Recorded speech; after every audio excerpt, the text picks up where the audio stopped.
Elhadji Malick Ndiaye. Bonjour à tous. Divers sujets sont proposés par les journaux ce vendredi. Dans sa livraison du jour sur Quotidien, nous parle des publicités mensongères des charlatans. Les médias, la gangrène, barre la une du journal. Mon confrère écrit à travers les tapages et publicités mensongères diffusées à longueur de journée.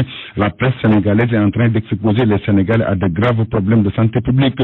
C'est en ces termes qu'Aliou Aou, de la direction de la médecine traditionnelle au ministère de la Santé, s'est exprimé hier à l'occasion de l'installation du bureau de la toute nouvelle fédération sénégalaise des praticiens de la médecine traditionnelle.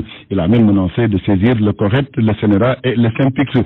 Nous restons avec Sud Quotidien, avec la bousculade meurtrière de Mouna. Selon mon confrère, la cellule d'appui psychologique des pèlerins enregistrés à la date d'hier, plus de 2400 appels, dont 534 pour des demandes d'identification émanant des parents sans nouvelles de leurs proches. La cellule qui a ouvert un centre de soutien psychologique à l'aéroport de Dakar a communiqué toutes les données à ses représentants à la Mecque pour faciliter les recherches et procéder aux confrontations d'usage sur les cas signalés.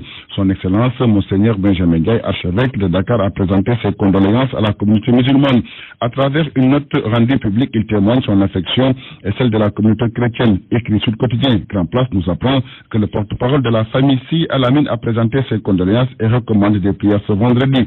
Il s'agit de l'organisation de récital de Coran et d'invocation dans toutes les mosquées. Le populaire nous apprend que le bilan passe à 11 morts et s'interroge. Faut-il craindre le pire? L'enquête barre à sa une. La loi de la censure, selon mon confrère, le bilan des Sénégalais morts n'est pas toujours établi de façon officielle et définitive. L'État reste discret sur les chiffres. Certains voyagistes avancent le chiffre de 50 morts. L'incertitude règne à Mouna, renchérit. Le quotidien, l'AS nous apprend que le ministre des Affaires étrangères, Mankeur Ndiaye, sera en Arabie Saoudite pour s'entretenir avec les autorités saoudiennes sur les problèmes que rencontre le commissariat général au pèlerinage. Selon le secrétaire général du ministère des Affaires étrangères, le chef de la diplomatie sénégalaise quitte New York pour l'Arabie Saoudite. Mankeur Ndiaye tentera de résoudre au plus haut niveau les problèmes des Sénégalais, notamment l'accès de la mission médicale aux morgues pour identification éventuelle des victimes sénégalaises. Le quotidien revient sur l'affaire des maîtres élèves et la menace des syndicalistes et titre rentrée des tâches. Selon mon confrère, l'affaire des 690 élèves maîtres qui ont été exclus pour fraude est loin de connaître son épilogue.